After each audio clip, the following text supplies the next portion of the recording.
TikTok. Okay. Let's see. I think everything is working.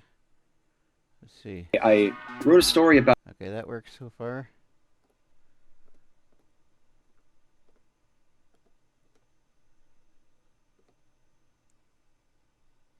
Okay.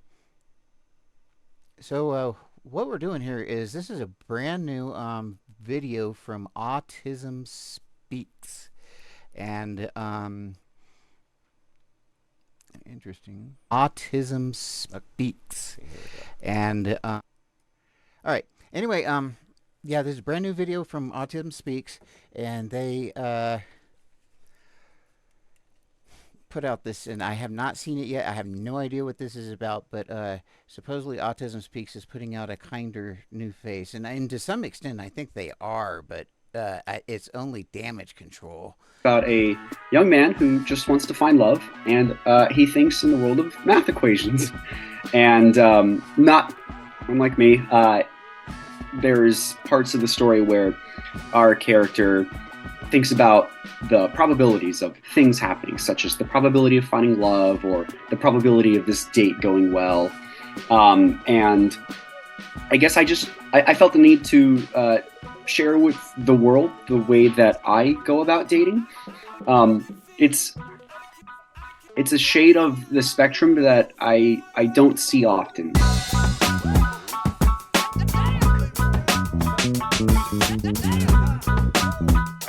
They're trying to be hip now.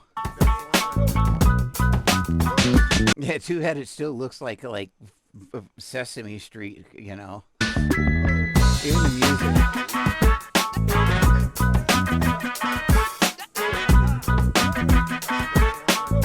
Actually, Elaine Lamb, I think she sent me an email recently.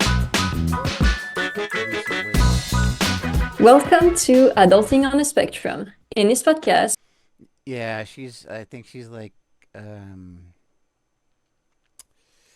director of something,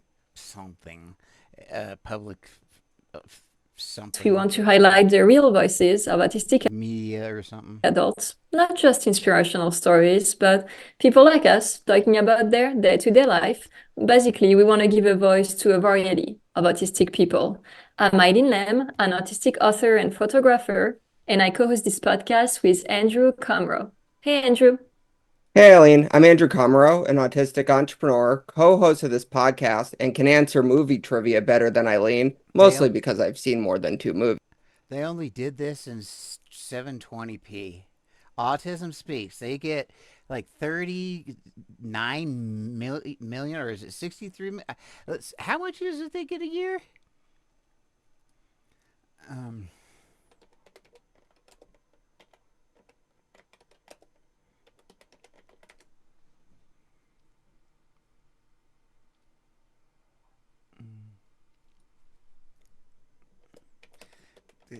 look up gross income here.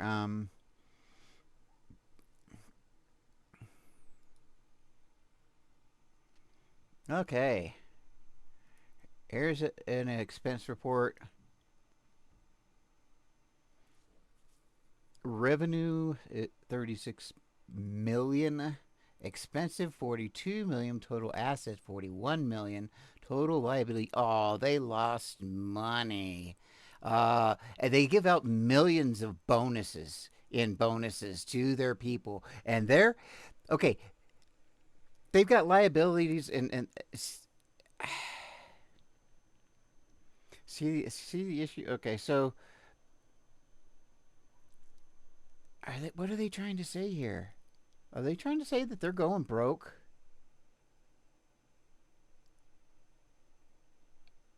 Oh my goodness. Yep. And they're trying to basically say that they went broke.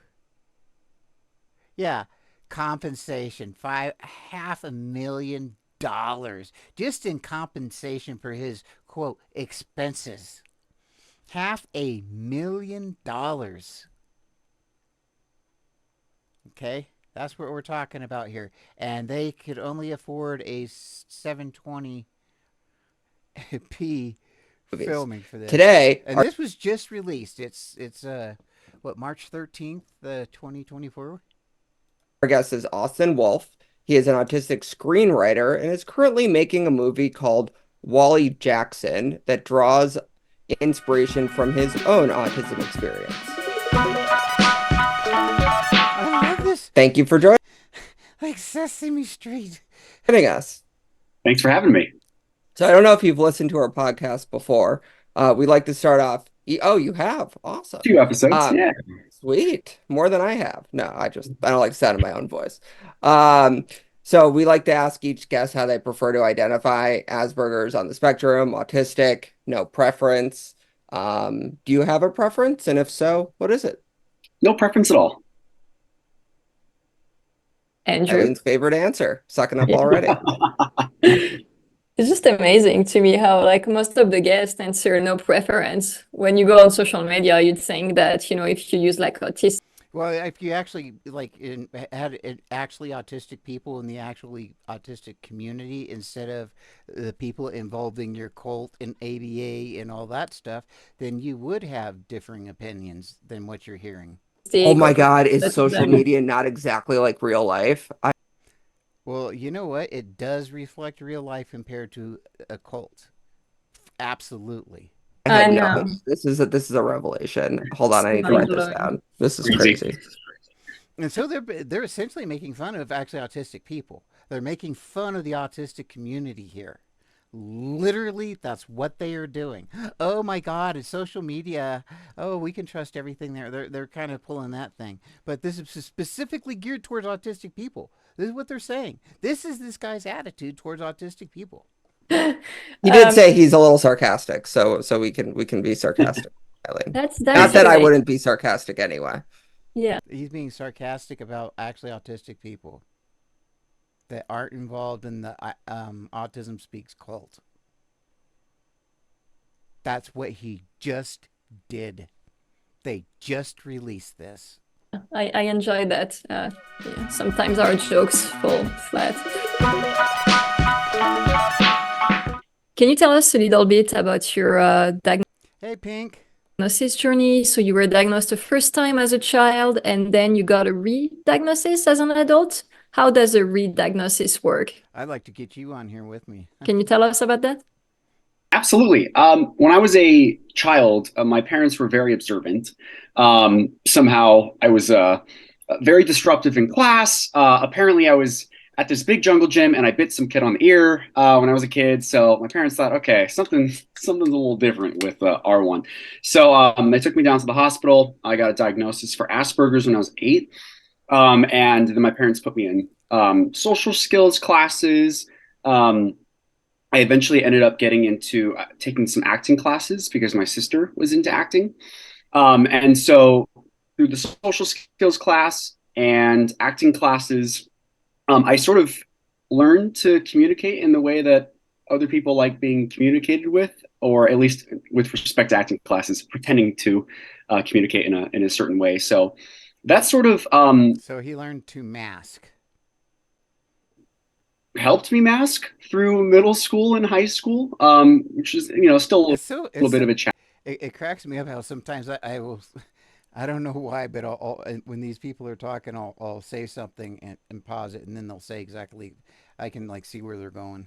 But I was at least able to function with the neurotypicals. And then after high school, I needed a little bit of help with college, just because there were certain things that I just wasn't accustomed to. And the college would only help me if I had gotten a re-diagnosis. So I went to a therapist to see if I still was on the spectrum. I'm pretty sure I was, but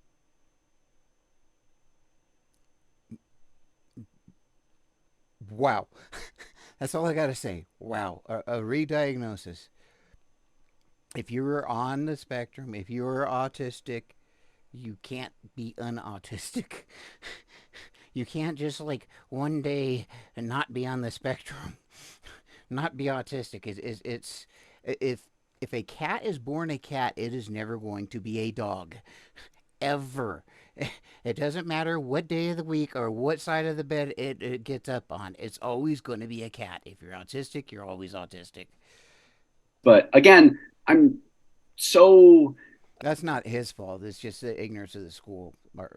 experienced with masking that when most people meet me, it's a shock to them to learn that I'm on the spectrum.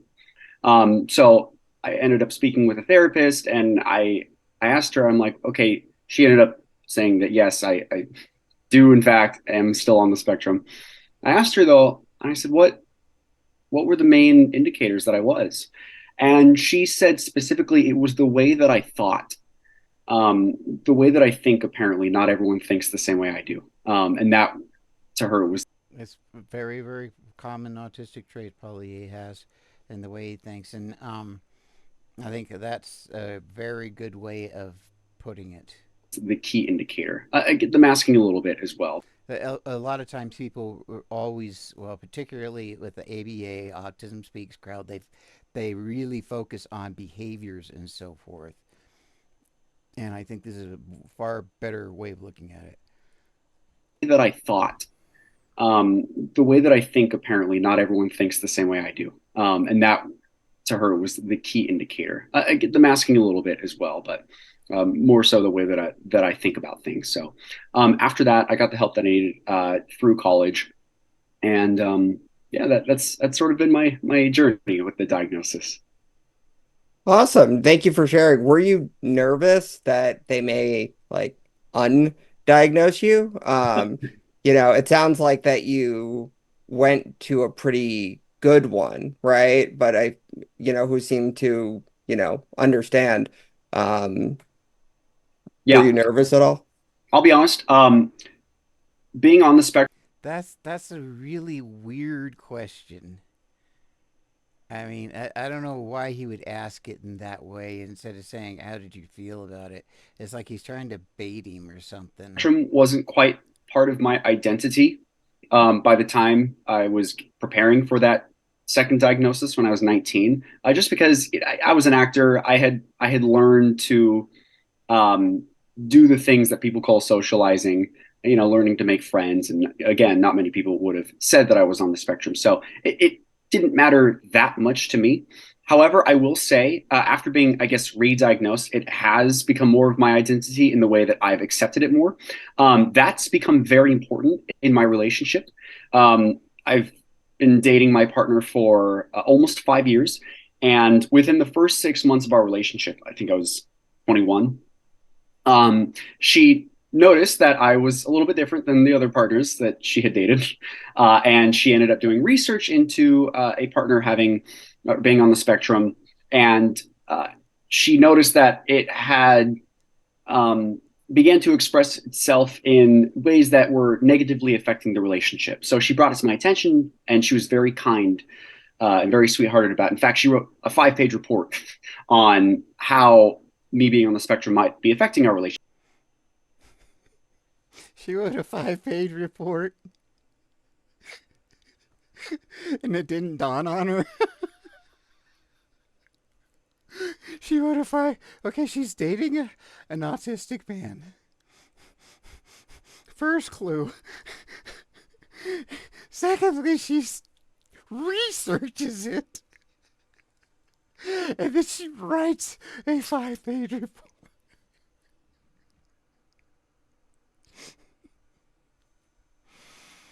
Uh, I hope if you see this, I'm laughing with you, honey. uh, you might be autistic if, right? Come on. What are the chances she's autistic? Okay, what are the chances that she is not autistic?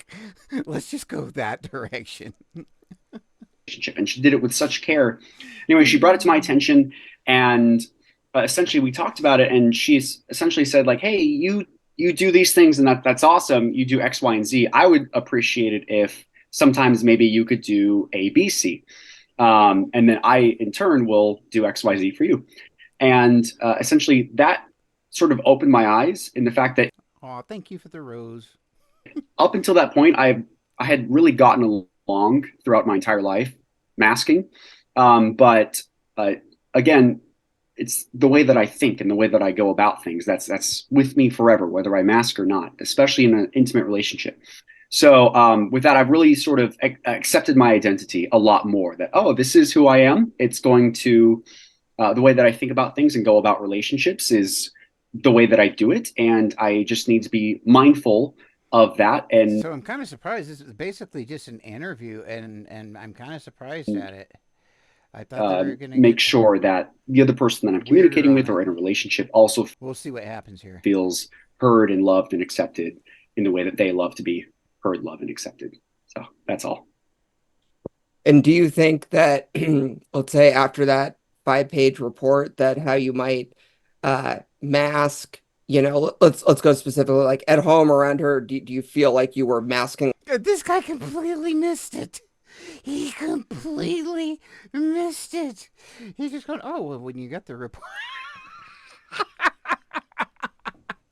And he's supposed to be with Autism Speaks. He's supposed to, no, he's supposed to like ring a bell, ding. Come on. A lot before, and now you don't need to as much, or the other way around, or Remember, this is a representative from Autism Speaks. This is their channel that they put out. what does masking look like for you, and how has it changed? Yeah, that's such a great question. It's funny. I don't feel like I have to mask around the people that I love most. It's probably why I feel so comfortable with them. Also, um, the main thing that we sort of talked about was it wasn't so much the masking part; it was the communication part. So I'm very direct. I like to get to the point, and sometimes that can possibly hurt people's feelings if it's not if criticism or things that I want are said in a certain way that aren't taking the other person's. And that's always pinned on the autistic. It's always the autistic issue when you know what I can't control people's feelings, and if they want to feel stupid, then I can't stop them. If that's how they want to feel, if they want to like feel really weird emotions over nothing, then okay, whatever. That's their. And unfortunately, with the neurotypicals, it is their choice. With an autistic person, that's not necessarily the case, but with neurotypicals, yeah, it is. Emotions into account. One thing that really helped me with that is I thought about it and I thought to myself, okay, I'm a screenwriter, right? I'm writing a movie. And there was one point when I had a previous partner in high school tell me that she didn't like the movie. And she said it in a way that was very direct. And it hurt my feelings. And I was like, oh man, I wish she said it a certain way. And even though I like to speak directly, apparently I also realized that I. And he dated this other girl that was really direct when she spoke. No patterns there whatsoever. Don't like to receive criticism directly either. I would love if criticism is sort of wrapped in compliments.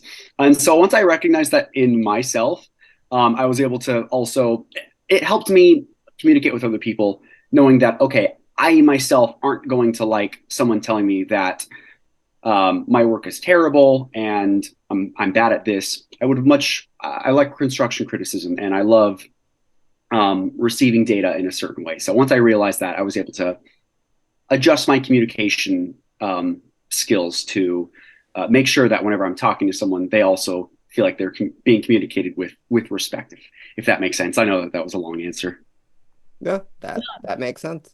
That's great. And it's such good insight because, I'm Oh also yeah, I totally forgot about her. She never did even chime in. She missed it all too. She was like, like very direct. And most of the time I do like being spoken to like in a direct way, like just so I know like what people expect of me because it's hard for me when I think she actually may be autistic and has an autistic son, I believe. people are like being nice, and I'm not sure if they're like being nice because Yeah. that's what people do in America. They're nice, but you don't really I'm know not if that nice they to you, Eileen. Maybe that's why we get along. and that's why I like it because I know like when you are nice. No, actually, when you're nice, I feel like, oh my God, did someone die? Uh, but yeah, it's confusing, So I It like it, is. but sometimes when it's too direct, you're like, Mhm. geez, like, does this person hate me? So it really depends, like, from who it's coming from. But like, I totally get what you're saying. Like, it's good insight that don't talk to people the way you would like to be talked to. You said that your mind is like different in a way, like you think and process things, right? And I know you think sequentially and in equations. Like, what does this look like in your mind? Yeah, it's hard to describe it because it's the way that I've been thinking my whole life. So to me, I'm like, oh, this is how humans think. So it's hard to describe the differences. I guess I'll just describe my experience of the world. Um, with respect to, I like to say that I think linearly and sequentially. I think for late diagnosed autistics, like for me, for example, um, I think we all realize that we thought differently. We all recognize that. Other people, even the close people close to us, may recognize that too.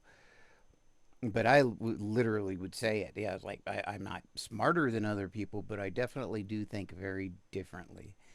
And I said that for years and years. And of course, that's why when it dawned on me that I was autistic, it did dawn on me that I was autistic because I had really already thought these things through. I just never put it all together. Again, maybe a lot of people think this way. Well, of course you think differently. My therapist didn't, but maybe other people do. I like to think of terms of, okay, this is going to happen, then this is going to happen, then this is going to happen. How that sort of manifests itself, maybe with respect to a relationship. I was too. I was like, and it was when it dawned on me that I was autistic. It was like, oh, okay. Uh, that kind of explains it. And the one person that I called out, this gal, I just flat out just looked at her and told her to her face that she was autistic with very, very little notice. And it actually she's like, "Oh, okay, well that's good to know." And I know she didn't get mad about that for reasons. Is I don't most of the time I don't like to go with the flow. My partner, she's like, all right, Austin, let's do this. Let's change plans. And I'm like, no, no, no, no. That wasn't the plan. At 2 p.m. we have to leave because it then takes us 30 minutes to get. I kind of try to stay away from telling people that they're autistic. I try to, but like this gal had no clue whatsoever. She had no prejudice. I noticed she did the foot stem, the shaking of her foot, like I did a lot, and I noticed how her house was perfectly clean. There were no smells. That the way she didn't make eye contact with me because I met her once for about 2 or 3 hours, and then about two years later, met her and her husband up again, and but anyway, like everything just screamed autistic. And I remember when the second time I was going to meet her, I had already discovered that I was autistic. I was like, I bet you she's autistic because I got to thinking about. At first, I noticed she really wasn't real involved in the conversation and wasn't really making a lot of eye contact and stuff. And so I just looked at her. I was like, oh, she's just like me. I didn't know I was autistic, but I was just like, and so I felt comfortable and I didn't worry about it. And we were fine. Got along great.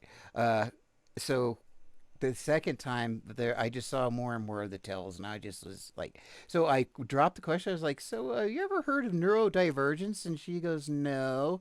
And I was like, oh, damn, she doesn't know anything.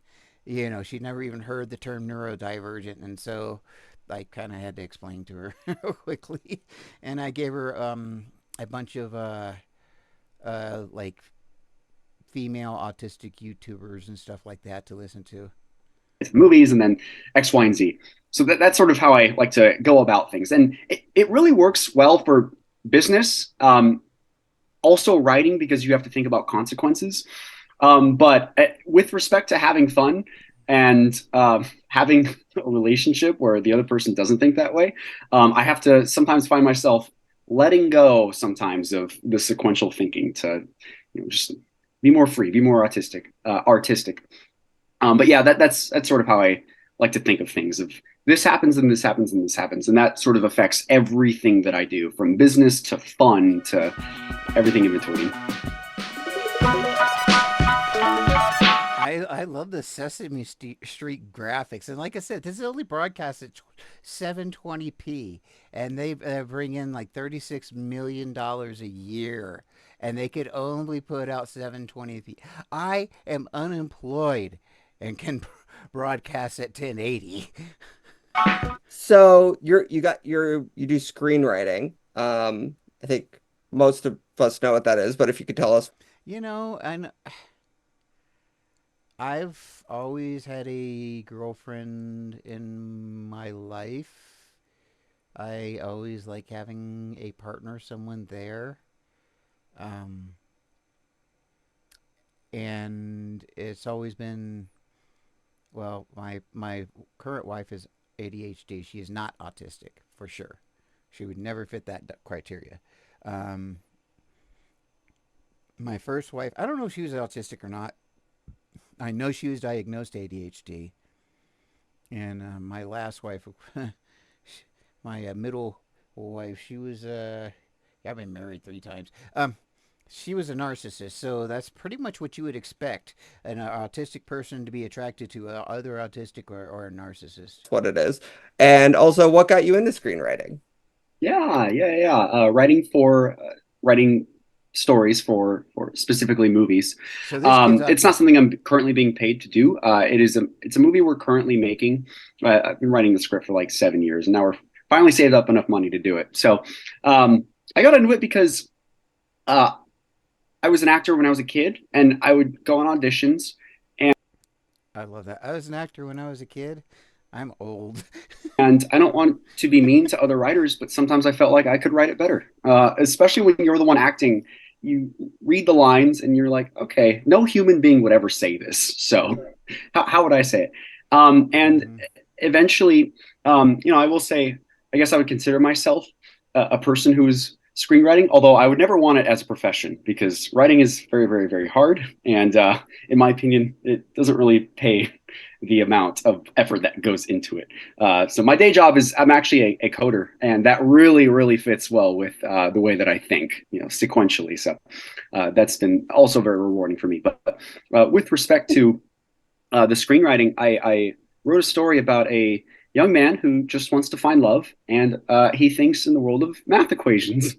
And not unlike me, there's parts of the story where our character thinks about the probabilities of things happening, such as the probability of finding love or the probability of this date going well. And I guess I felt the need to share with the world the way that I go about dating. Um, it's Okay. it's a shade of the spectrum that I don't see often. But there's um, like for example, The Big Bang Theory, right? We have Sheldon Cooper, we have Community, and those are fun characters. But the whole monotone robot voice, it's not, in my opinion, it doesn't show all parts of the spectrum. And I guess I never really saw a story with my shade of the spectrum. I can be that way. I can be extremely animated, but I can also be extremely monotone. Um, when I was a corrections officer, I would put it on purpose so that way they wouldn't be able to tell what my mood was or what kind of attitude I had or whether I cared or not. I would just be monotone, keep a very flat face, and they never knew what I was thinking. And I could do that all day long. Being told. So I just sort of wanted to share that with the world. And so you just mentioned Sheldon from the Big Bang Theory, but do you think there are any TV shows or movies that almost got it Oh, I love deadpan humor too. When you when you sit there and just totally straight faced work it up and then drop a punchline on somebody. I am so People hate me for that because I will just be so serious and just drop some kind of. I had a boss I worked for, and he says, I will let you tell your stupid stories because I know I have no idea from where the hell the punchline's gonna come. So yeah, that's how I get away with bullshitting my boss. Try to like gut their autistic representation close to what you would consider to be a good autistic representation? That's a good question. It's hard for me to answer that directly, I cannot believe she asked that question. Do you think Sheldon Cooper is a good representation of autism? just because, um, from my opinion, and again, these are just my views. I think we have a spectrum, and Thank you. She's supposedly on the spectrum.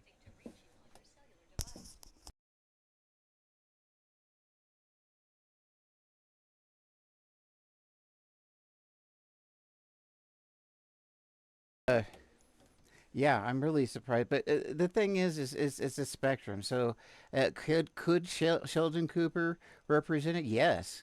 Could Bill Gates? Yes. Could just some random person you see on the street? Yes. Yeah, it's a spectrum. there are good and bad representations from different shades of the spectrum. Um, I can say that my personal or my most recent favorite is there's a show that came out of Australia on Netflix called Heartbreak High, and one of the characters on it that she's I think the actress's name is Chloe Hayden. Um, she's in the show. Chloe Hayden is also a um, fairly well-known autistic creator, particularly on TikTok. She's very. I think she's got like 1 million subscribers or something like that, or more. She's she appears to be high functioning, and she ends up dating this other girl, and the other girls was surprised that she's on the spectrum. But one thing that I loved about this character is it the drama didn't come from her being autistic. There was one point where she had a disagreement with her partner because they were in a very loud and noisy restaurant, and she was just getting overwhelmed, and that's something that I could relate to. But it was the small things, like for example, the actress would play with her necklace when she was walking or stressed out, and that's something that I do all the time, and I don't really. And from high masking people, and Pink, I know you know how to mask. I know dang good and well you know how to mask. You're a survivor. I've seen it. I have an idea of what's going on in your life, but you have to put on that mask. That's all there is to it. Particularly being I'm sorry, but being a woman, um, that you're even more likely to be blown off just because you've got boobs. And so you add that to being autistic. Yeah, you're going to have to mask. And actually, you probably are in some ways a little bit overbearing in control, I'm guessing, as far as like you sometimes feel like you really have to take control, where you shouldn't feel like you should have to take that much control. I'm not saying that you're overbearing necessarily, but you're in so many situations. You're like, I have to make damn sure these people understand my kid is this because I know they're not listening. I can tell them they're not listening, and they will not listen. So, yeah. See anyone else doing. Maybe that's just unique to her and me and a few other people. But I just felt like what she was going through wasn't played for laughs. It wasn't played for comedy. It felt real, and it really felt relatable to me. Not saying that other characters aren't accurate representations, but this one specifically is one of my personal favorites. And that's cool. It sounds like Chloe played that, which is really cool. I know of that show. I haven't seen that show. So, no, that's a good one. Yeah, my two favorites, I always mention and nobody's ever seen them. And see, he doesn't know who Chloe Hayden is, and neither did she because neither one of them mentioned it. Which, okay, you don't have to know every autistic creator by any means, but if I would think if you were from Autism Speaks and you're supposed to be representing autistic people, you would know who some of the top creators might be, and Chloe Hayden would be among the probably top three, five, maybe somewhere in there. I was just talking to Eileen about The Bridge, and I was telling her there was a Swedish and American version, and she It's just that disconnect you can see all throughout thought this. there was a bridge from America to Sweden, and she thought that was weird. So I shouldn't let her live that down. Um, but I did I like The Bridge. I also, I mean, I think whether like Sheldon is or Community is like I'm on the fence, whether that's the case. Like you could make the argument of like you're basically doing an autistic version of the character from Numbers. If you've seen Right. Numbers, Yeah. he wrote a book on the mathematical equations of love, right? I don't think he is either, just a math genius, right? So Right. Yeah. sometimes I still think like my favorite though was probably See, I don't know if this guy's supposed to be autistic or what. I know he's representing Autism Speaks or something. I don't The understand. Outsider, the Stephen King miniseries. Um, I haven't the seen. I've heard great things about the bridge too, as far as representation yeah. goes. So, but sometimes too, like I like the ones where, it's He's sitting there and having to think about this. It is a spectrum. End of story. Done. There's no speculating about this character or that character or whatever. It's a spectrum. Any potential quote autistic character could be an autistic character. They could be an autistic psychopath. It's just like any other neurotypical character. They can be a neurotypical anything. Well, you can be an autistic anything. That I mean, come on. maybe not as, like in the bridge, at least in the US version, they never say she is. Same with like the Right. Outsider, but it's like so clear. But it's Yeah. also that way from the beginning, not where people are like guessing, like maybe, Right. or like I think it was Eileen, have you seen Bones? I've heard of So it. like Bones is one where they never say she is, Right. but the Yeah. writer says he modeled it after his friend who had autism, and it was Yeah. just because it was in early 2000s that they were actually scared of that being a part of the show. Um, Actually, that is all completely true. It was a written as an autistic character, but they did not want to label her autistic at the time because it was the '90s. Well, it would have been Asperger's at the time. Um, and it was too quote controversial now I think they would actually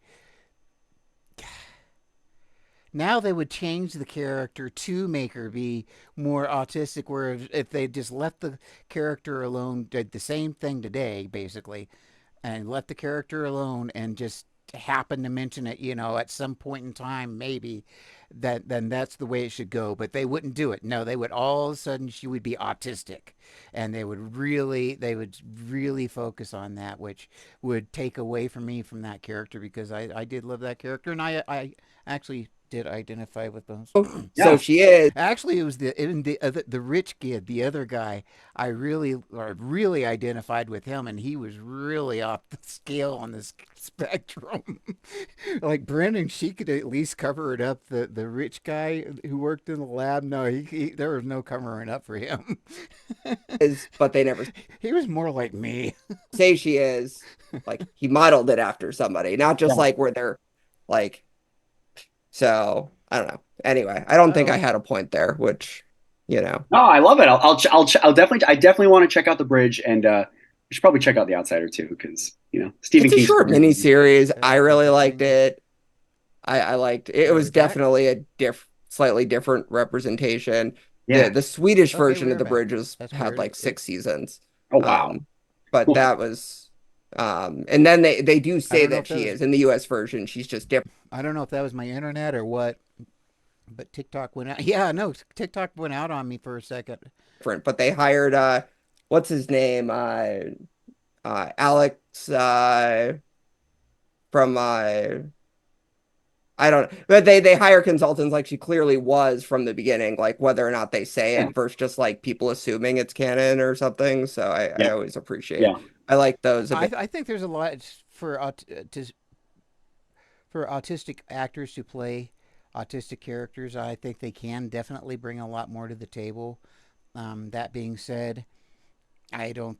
If they're all actors and a actor that is not autistic should be able to play an autistic person, and a person that is autistic uh, should be able to play someone who is not autistic. And we have Sir Anthony Hopkins that did a wonderful job of that many times. Bit more than like hypothesizing. So, yeah. I appreciate that too. so have you started working on the movie at all? Is there looks like there's a GoFundMe. Has there been a moment so far? I know it's like Sesame Street or like the old electric company or something. Da-da-da-da-da-da. That stood out to you? Or how far along are you? Yeah, yeah. We're shooting in March. Um, I'm pumping all my life savings into it, but we did start a little crowdfunding campaign just to help out with post production because I will run out of money, but we will get the movie made. So, that's fun. We're doing casting right now. I'll be playing the main character, so there will be, I guess, accurate representation there. Um, yeah, it's going well. It's very stressful, but so far it's been very, very rewarding. So definitely recommend to anyone that wants to do something big to go out and do it because it'll be very rewarding in the end.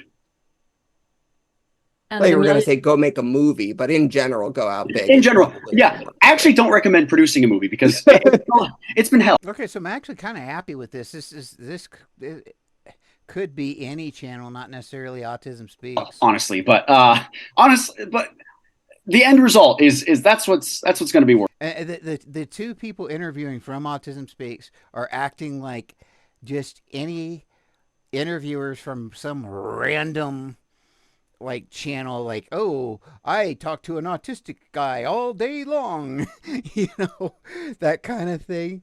um but they and she, if I remember right, if she's the lady that I just talked to that emailed me recently, she said that she was autistic and that she had a son that was autistic. The CEO, and by the way, she got like a bonus of like 400,000 last year, just bonuses, and she only gets 250,000 a year only.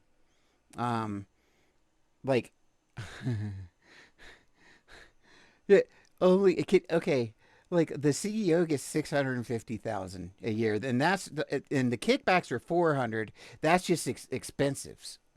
He has expensive of $400,000. Okay, if we were to split that up into $50,000 a piece, that would be 12 autistic people that would do very well off for a year, right? I know I would do my life would be very different if I got $50,000 a year, and he has to get $1 million a year, easy, and kickbacks and everything else. Worth it. The actual work itself, I could live without it, but no one else is going to make it, so And they still can't afford a 1040 or 1080p freaking camera. we're making it ourselves. So, the $1 million question. What do you think Hollywood can do to be more inclusive of autistic actors? Yeah, I have so many thoughts about this. Number one, more autistic writers. By far the most important point. Number two, autistic directors. The only reason I point that up is because one of my favorite books is A Curious Incident of the Dog in the Nighttime. For the listeners that have, I shouldn't say this aloud, but I am absolutely convinced that Tim Burton is autistic and Depp both are autistic. I am absolutely convinced. and and they're best buddies. They go hang out on an island and they chill and talk about making movies and stuff, or at least they have historically. Um, And I can definitely see those two minds. I don't know Tim Burton as well as interviews and so forth, but he seems pretty very interesting. I would just love to just hear those two talk, be a fly on the wall kind of thing. But I think that it would be amazing what they would say. Haven't heard of it. It's about a kid with autism who discovers that his neighbor's dog has been murdered. And no one cares, no one presses charges, so he decides he's going to solve the murder himself. I love that book. I think that the writer nailed it. As far when I was reading the book, I literally felt like, oh, this is how my brain works. Like, okay, I'm reading this. This is great. I saw a play of it. This was just some play. It was like an off-Broadway play of the actual book because they turned it into a play. And I thought that they played up the autistic stereotypes too much. And Well, that's kind of funny. We were just talking about that, weren't we? it really hampered the experience of the play for me. The actor himself was autistic, which is great. I love that they cast an autistic actor. The director was not, and to me, it was painfully obvious. So I think Yeah, the actor is just doing his job. that there needs to be first and foremost more autistic creators behind the camera, and I think that will help bleed into better representation on screen for us actors. Andrew, do you want to comment on the incident of the dog in the night? I butchered it, but I know the long Andrew time ago. always plays mentions it. existed. I'm not a play person, so like, just I go because my wife likes some plays. Although Yeah. Josh Groban and Sweeney Todd was fantastic. So I did see that. That was her Wow. birthday present. I almost actually a very autistic moment though. There was Josh Groban is not available Josh Groban's great, but I could not do it. I think a whole concert of him. He does way too much vibrato. during these dates. And I almost booked thinking it was Josh Groban is only available during those dates. Oh, So I would oh have no. booked it for the complete wrong reasons. No wonder there were more tickets on those days. Yeah. So That's yeah, awesome. That must have been a great play. Josh Groban as Sweeney Todd. it actually was like it was really good. Yeah. Yeah, that's So, No, he would be talking like this throughout the entire play, and it would be annoying as hell. great. No, and he's a wonderful singer, but man, he way overdoes the vibrato. Way overdoes it. That's Eileen, do you cool. know who that is? It's not a movie, so you might know. No. Eileen doesn't watch any movies. It's like a trope at this point. Yeah, I love Um, it. have you seen Keep the Change? Uh-uh. It's What is that? it was autistic, I think. I was it directed and acted? It was very much like I think something along the lines of like what you're trying to achieve. It was very Yeah. small, like budget too, called Yeah. Keep the Change. You should check it out if you I'm looking it haven't. up. And I don't know if the director was, but thinks me it was they were definitely autistic actors, definitely very autism just inclusive in the entire process in general. Yeah. So if assuming you found it. I know Eileen hasn't seen it, so I won't even ask. Did that come out a few years ago, 2018, 2017? 2018 sounds about right. Yeah. Maybe a Awesome. little sooner, but no, 2018. Yeah, that sounds Oh wow. Yeah, this looks great. not All Loose right, so on Change, the the list. conspiracy theory 9/11 documentary, also good, but let's not talk about that. Different, a little different. Keep the Change, Yeah, yes. I love it. It's great. All right, it's on the list. So, Austin, are you on social media at all? And if so, where can people find you? But also, like, I'm curious if you've experienced some of the controversies and debates, for lack of a better word, on social media and what the discord in the autistic community. There's a lot of disagreement on many things, and I'm curious, like, how do you deal with it? Like, if you've experienced it firsthand, and yeah, share where people can find you if you're on social media. Yeah, thank you. Personally, it's Austin James Wolf on Instagram and TikTok. I actually deleted social media many years ago, so my Facebook's gone. Other things are gone, but I kind of had to restart it for the movie. So yeah, Austin James Wolf is my personal, and then Wally Jackson movie is the movie's Instagram and TikTok. With respect to the actual differences in opinion of everything about autism, uh, I haven't personally experienced it only because I wouldn't call myself someone that creates content just to talk about it. However, I will say I've been reading this book called Unmasking Autism by Devin Price. He's their PhD, and the whole point of the book is about how we need to help create a world where people with autism don't have to mask as much, if at all. And I love that. I think that's great. One thing that the author talks about in the book is, And that's not a realistic expectation either. No matter what, neurodivergents are always going to be in the minority. That is all there is to it. In my lifetime, there's always going to be sexism and misogyny, no matter what. It is how it is.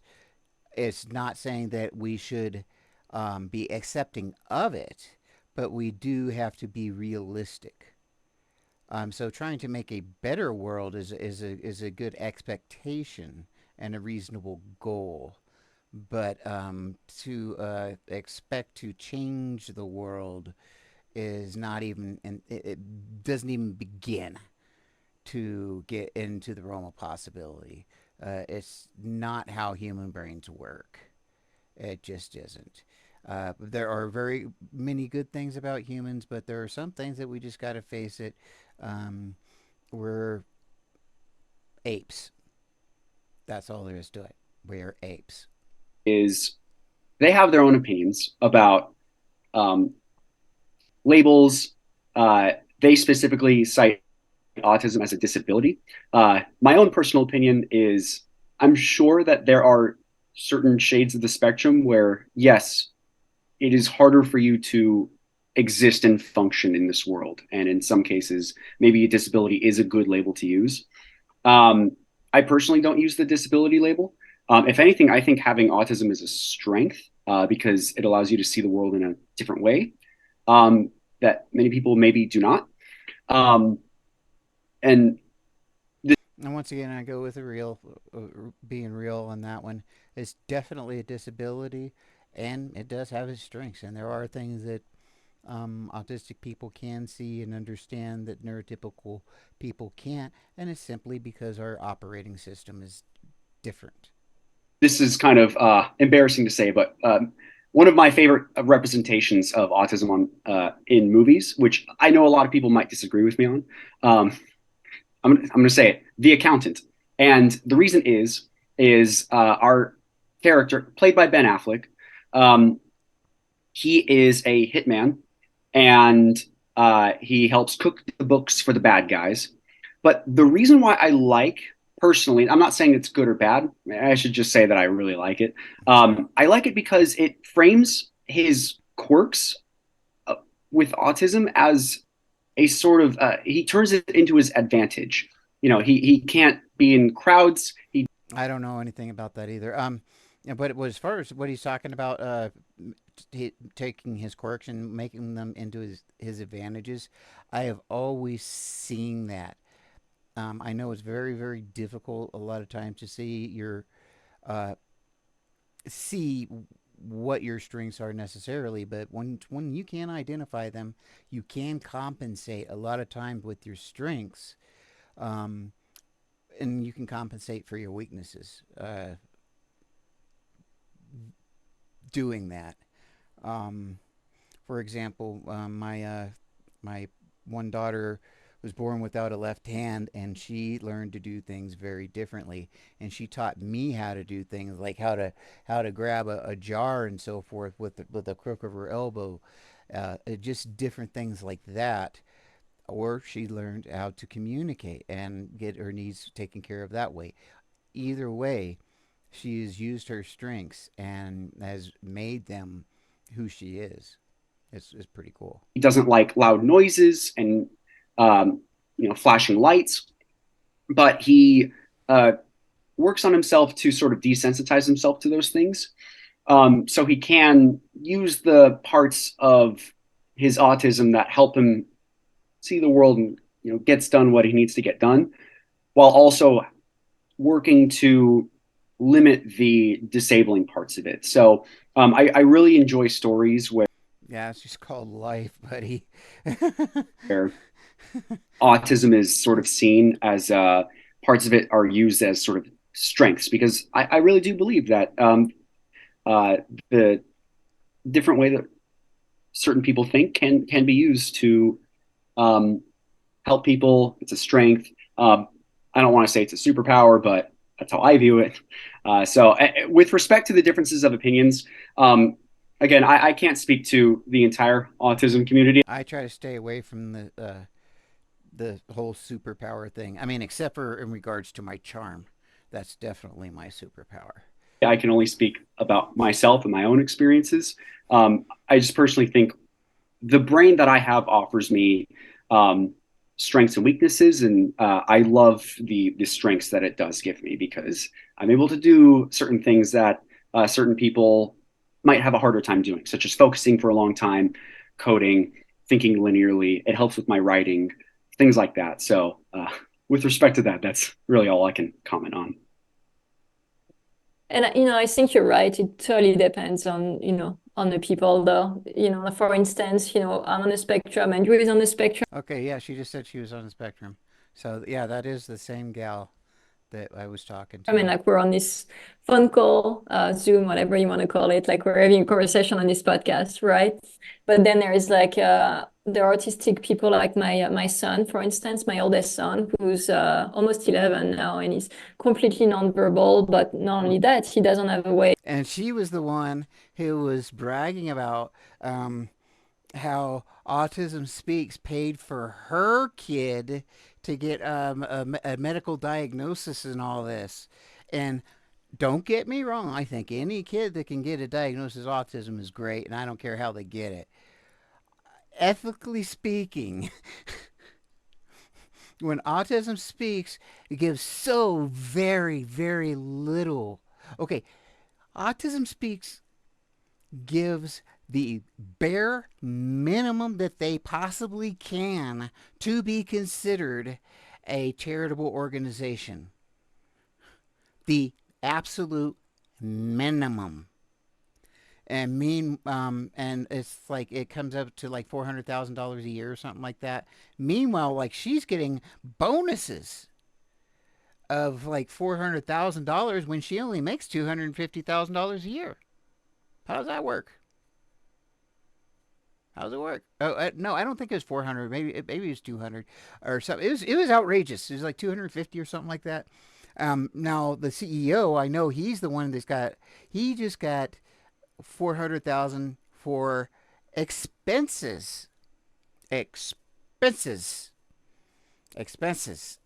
So whenever he had to go out for his 5-star meals or whatever, that's what his expenses are. And he can take his whole family and friends and everything else, and that's just written off. That's where people's donations go to. When he takes his friends out to dinner and wines them and dines them with very expensive, lavish meals. I've seen these types of corporations. I've seen how these people work. I have not witnessed any of this, but I guarantee you, it's the type of thing that happens in these organizations, and this is definitely a cult organization.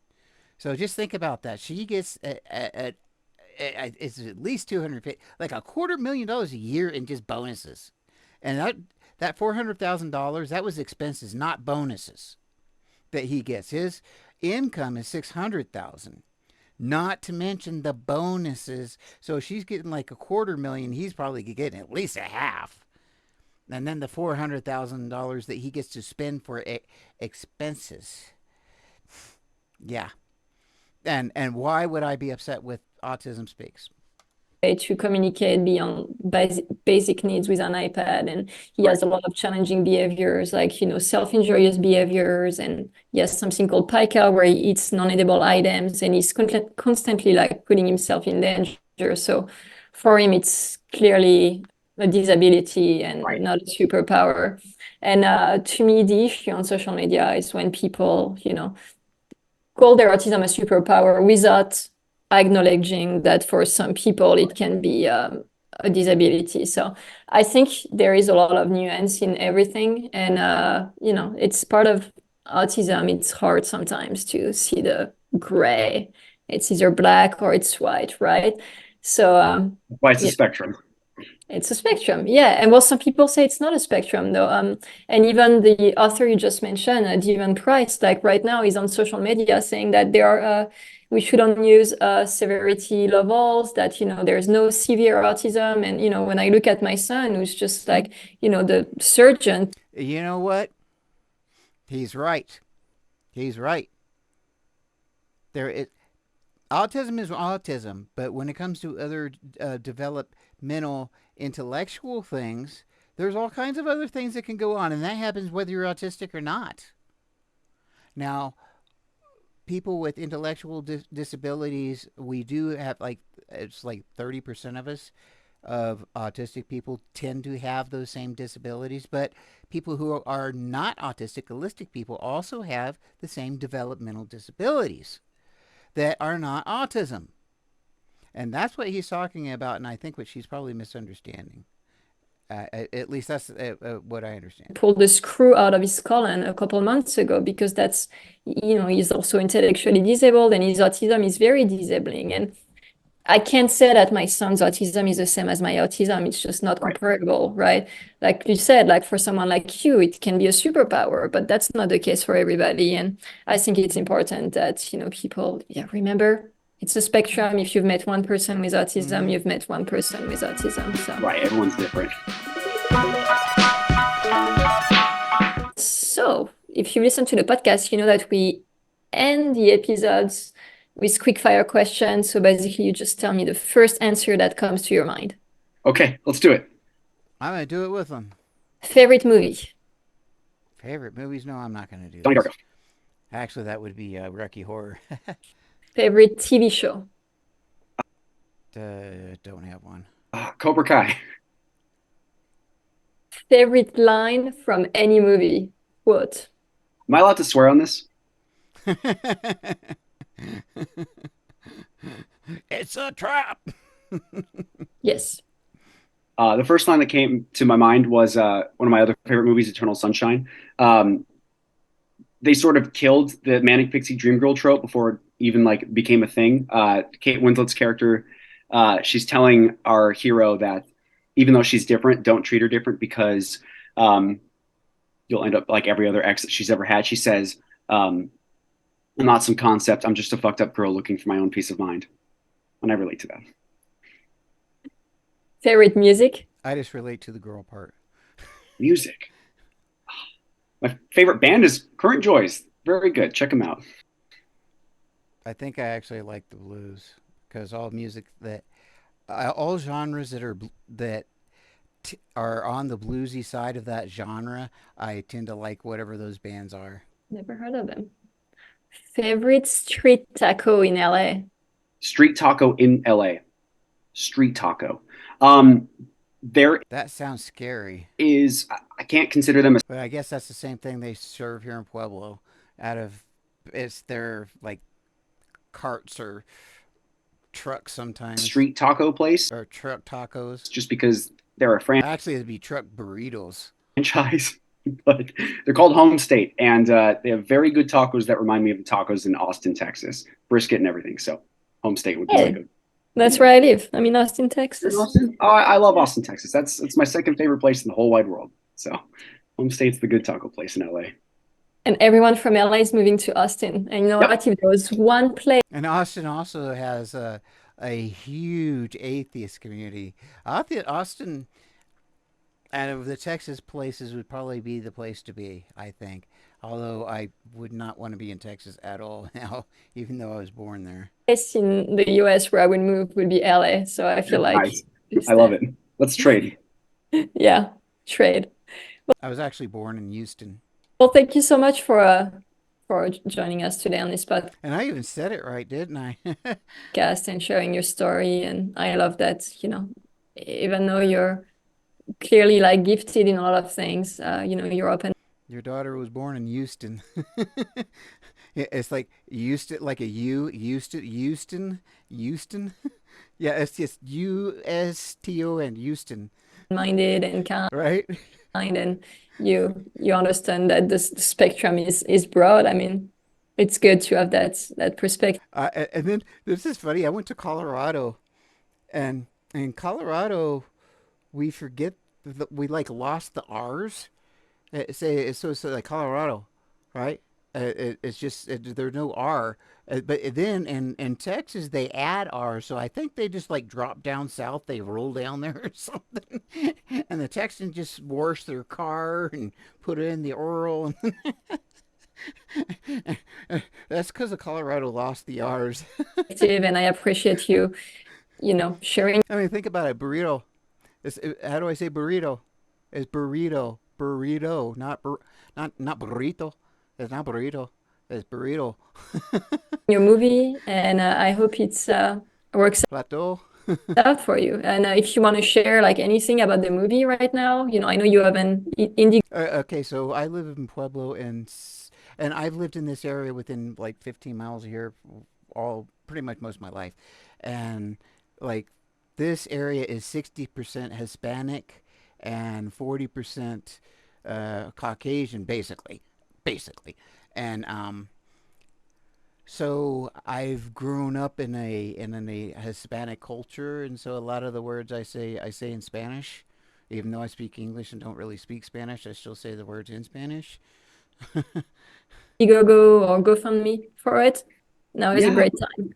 for sure. Again, thank you guys so much for having me. To our listeners, if you want to check us out, I bought the domain wallyjackson.com. And then like when we're talking about cultural appropriation, like if some a Hispanic person looked at me and said something about a cultural appropriation, I would want to slap them because I am culturally Hispanic because it's like I said, it's 60% of the population. I have grown up in a 60% population Hispanic area. I think Hispanic. I eat Hispanic. It's just part of who I am. I can't appropriate what I am. It is who I am, and that in part of being in a Hispanic culture. So it is me. I can't appropriate that. Right now, it redirects to our crowdfunding campaign. So if you want to help us make a movie, In fact, if you were to try to put me in any other culture, I wouldn't fit in because I don't belong there because I grew up in this one. go there and support us and be part of our film, or just follow us and see our progress. So Okay, I was really bored with that. I thought I was going to get a lot more meat. I am kind. It is kind of interesting. Um, just a little bit in the beginning, we could definitely tell there are moments where they just really showed even the lady who's autistic is still not connected to the autistic community, and that's why I talk about these cults that are connected to Autism Speaks and ABA and so forth, but are ABA Autism Speaks, and once they're in that, it's very, very difficult to come out. Like she did speak about some issues in the autistic community, so she knows they're there, but she's definitely not involved at all. You could definitely tell she didn't even know who, like some of the main players that they were talking about, um, just common autistic names. And I'm sorry if you're working at an organization like Autism Speaks, you should be up on the autism community. That's just what I would expect. So, alrighty, well, I'm gonna get on out of here for this one and call it a day.